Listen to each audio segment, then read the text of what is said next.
तात्पर्य यह है इसी भागवत स्थल पर रखा गया है जिसमें आप सभी भक्त श्रद्धालुगण सादर आनंद बोलो भागवत महापुराण की जय।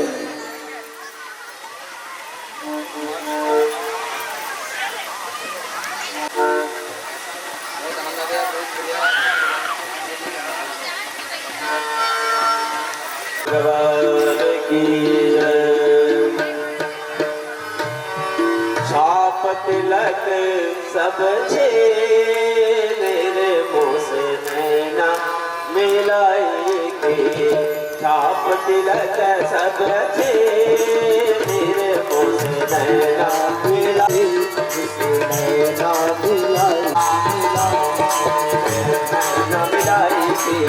नैना तिलक सब छे मेरे मोस नैना मिलाएंगे।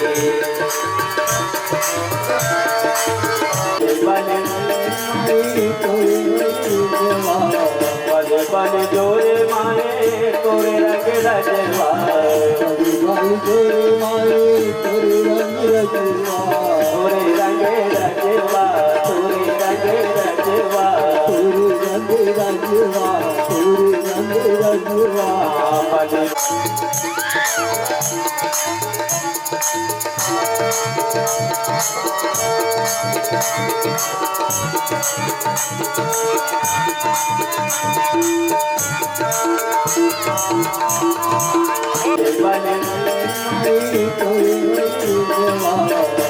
पल जोरे माए तोरे रंग रजवा। पल जोरे माए तोरे रंग रजवा। तोरे रंग रजवा तोरे रंग रजवा तोरे रंग रजवा तोरे रंग रजवा। पल आत्मा का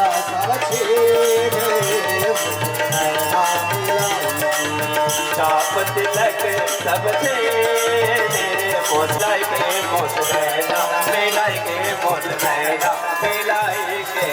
छाप तिलक सब छे मेरे मोस नैना मिलाएंगे। छाप तिलक सब छे मेरे मोस नैना मिलाएंगे। रत का मधुआ पिलाएंगे। रत का मधुआ पिलाएंगे। भगत का माधवा पिलाएंगे। माधवा पिलाएंगे। माधवी कर दे मेरे मोस नैना मिलाएंगे। नैना मिलाएंगे। लाभ तिलक सब नैना मिलाएंगे। छाप तिलक सब छे नैना मिलाएंगे।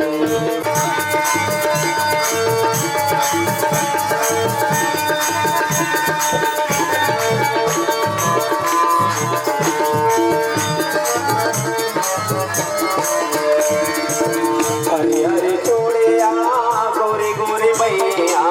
हरी हरी चूड़िया गोरी गोरी मैया। हरी हरी चूड़िया गोरी गोरी मैया। हरी हरी चूड़िया गोरी गोरी मैया। गोरी गोरी मैया गोरी गोरी मैया गोरी गोरी मैया गोरी गोरी मैया। हरी हरी चूड़िया गोरी गोरी मैया। हरी हरी चूड़िया गोरी गोरी मैया। हरी हरी चूड़िया गोरी गोरी मैया। हरी हरी चूड़िया गोरी गोरी मैया।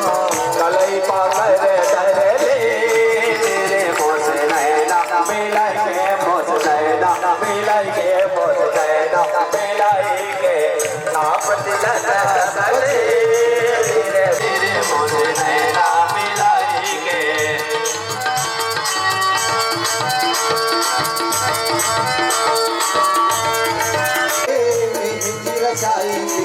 श्याम राम के मेहंदी रचाएंगे।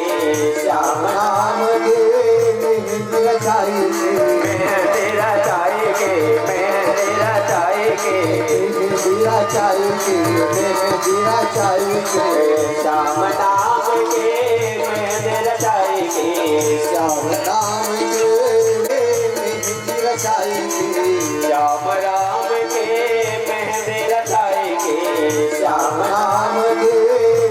रचाएंगे, मेहंदी रचाएंगे, मेहंदी रचाएंगे, मेहंदी रचाएंगे, मेहंदी रचाएंगे, श्याम नाम के मेहंदी रचाएंगे, श्याम नाम के, श्याम नाम के मेहंदी रचाएंगे, मोह सुहागन कर दे मोस नैना मिलाएंगे, मोस नैना मिलाएंगे, मोस नैना मिलाएंगे, मिलाएंगे, मोस नैना मिलाएंगे। बलवान मुकुंद भगवान की। सारथी भगवान को खोजता हुआ, जो सारथी था भगवान को खोजता हुआ तुलसी माला की सुगंध से, भगवान जो तुलसी का माला धारण किए हुए थे उसकी सुगंध से आकृष्ट हो वहां पहुंचा। भगवान को जब ढूंढते ढूंढते जा रहा था तब तुलसी माला की सुगंध आने लगी। उस तुलसी माला के सुगंध से उस सारथी को लगा कि भगवान जहां से सुगंध आ रही वहीं पर बैठे हुए हैं, उन्हीं का पहना हुआ जो माला है उन्हीं की सुगंध आ रही है। तो सारथी वहीं पहुंच गए जहां भगवान वृक्ष के मूल में बैठे थे। वह उन्हें देखते ही उनके चरणों पर जा गिरा। उसको देखते देखते ध्वजा और घोड़ों से भगवान का रथ आकाश में चला गया। बोले वृंदावन बिहारी लाल की। उसके पीछे भगवान के आयुध भी चले गए, जो आयुध पकड़े थे सब वो भी चले गए।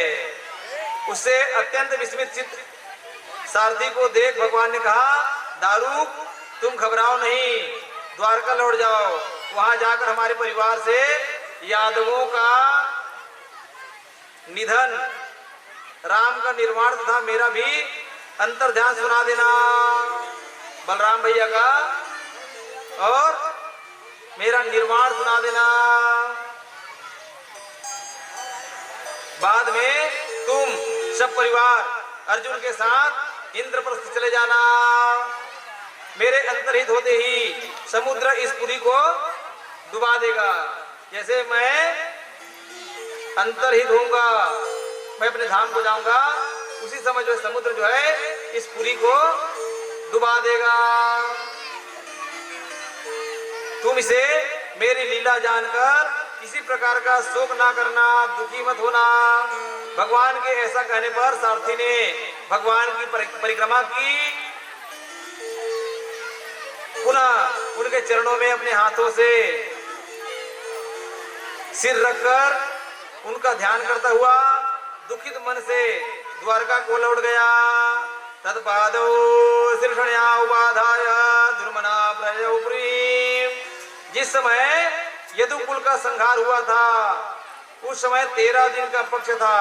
यह संहार के लिए बड़ा ही अनिष्ट कारक होता है। 13 दिन का पक्ष था। होता कितने दिन का है और पक्ष 15 दिन का, लेकिन उस समय 13 दिन का पक्ष था। यह अनिष्ट कारक होता है। हाँ, त्रयोदश दिने पक्षे यादवा निधनम गदः। धृतराष्ट्र की सती पत्नी गांधारी ने पूर्व में यदुकुल के नाश का जो शाप दिया था वह केवल निमित्त मात्र था और वह भी भगवान की इच्छा से हुआ था। भगवान ने विचारा कि कलयुग के प्रभाव से सत्पुरुषों के भी मन विकृत हो जाएंगे, बिगड़ जाएंगे। ऐसी दशा में यदुवंशियों की दुर्गति ना हो, इस अनुग्रह बुद्धि से भगवान ने स्वयं ही अपने कुल का संहार कर दिया। सत्पुरुषों की भी मन विकृत हो जाएगा आगे चल करके, और उनके द्वारा जो है यदुवंशियों की दुर्गति मत हो जाए, मेरे परिवार की दुर्गति मत हो जाए, ऐसा सोच करके ये सब लीला भगवान किए। इसलिए यदुवंशियों का संहार करवाए कि दुष्ट पुरुषों के द्वारा इनको अनिष्ट मत हो। इस ऐसा सोच करके संहार कराया था। शतामपि कलो प्राप्ते विकारो मानसो भवेत् तस्मात् यदुश्च संघर्षे संजहरे नैतेषु पापिनः खलु यतनो ग्रह बुद्ध्या हि संजहे शुक्लम विभु सुखदेव जी बोले, हे राजन, दारुक सारथी के चले जाने पर ब्रह्मा पार्वती सहित भगवान विष्णु, शिव,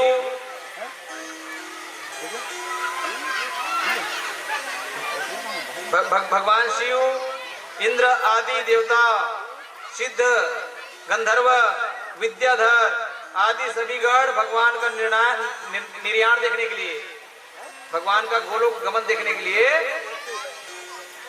उत्कंठा से वहीं उपस्थित हो गए जहां भगवान थे। उस समय आकाश मंडल विमानों से छा गया था। जय जयकार की ध्वनि के साथ फूलों की वर्षा होने लगी। गंधर्वगण अप्सराओं के साथ सानंद नाच गान करने लगे। भगवान ने अपनी विभूति ब्रह्मा आदि देवताओं को ससने देख अपना मन गोलोकस्थ स्वरूप में स्थिर कर लिया और स्थिर करके नेत्र कमल बंद कर लिए। योगी पुरुषों के धारणा ध्यान का विषय तथा गोलोक के आधारभूत अपने दिव्य तेज श्री विग्रह को अलौकिक प्रकाश पुंज से अंतर्हित कर भगवान सशरीर वैकुंठ होते सीधे गोलोक चले गए। बोले वृंदावन बिहारी लाल की, श्री कृष्ण चंद्र भगवान की, राधा कृष्ण भगवान की जय। गोलोकाभिरामं स्वतनुं धारणा ध्यान मंगलम योग धारणया नेया दग्ध्वा धामा विशस्वकम। उस समय स्वर्ग में नगाड़े बज उठे और आकाश से बार बार फूलों की वृष्टि होने लगी। सत्य धर्म धृति कृति तथा स्त्री आदि सभी शक्तियां पृथ्वी से उठकर भगवान के पीछे पीछे चलने लगे। बोले वृंदावन बिहारी लाल की। जैसे बिजली चमक चमक कर एक स्थान से दूसरे स्थान पर चली जाती है, वैसे ही भगवान भी इस लोक से अपने लोक चले गए। उनकी गति कोई लक्ष्य कर ना सका। इंद्र आदि देवता सभी चकित हो उस अद्भुत योग गति की। साधु साधु ऐसा कहकर प्रशंसा करने लगे। अपने अपने लोक चले गए। केवल वहां वैकुंठ तथा क्षीर सागर आदि स्थानों से लेने के लिए आए हुए पार्षदों ने ही उन्हें देखा और उन्हीं के साथ भगवान अपने धाम को चले गए। बोले वृंदावन बिहारी लाल की। सृष्टि का पालन और संहार ये सब भगवान की लीला है। जो मनुष्य प्रातः काल उठकर भगवान की इस दिव्य गति का श्रद्धा भक्ति से कीर्तन करता है, वह कालांतर में निश्चित ही उसे पा जाता है। सारथी के द्वारा सारथी ने द्वारका में जाकर वसुदेव और उग्रसेन के समक्ष रो रो कर यादवों के निधन तथा भगवान का सारा वृत्तांत का सुनाया। उसे सुनते ही सबके सब शोक से मूर्छित हो पृथ्वी पर गिर पड़े। कुछ देर बाद वसुदेव आदि सभी पारिवारिक जन प्रभास क्षेत्र पहुंचे।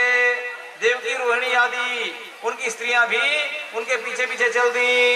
मृतक पतियों के शरीरों से लिपटकर स्त्रियां जो है नाना प्रकार से विलाप करने लगी और विरह से मूर्छित हो उन्होंने अपने प्राण त्याग दिए। रुक्मिणी आदि भगवान की स्वरूपभूत पत्नियां अग्नि में प्रविष्ट हो गई, अग्नि में प्रवेश कर ली। अर्जुन ने दुखित बांधवों को नाना प्रकार के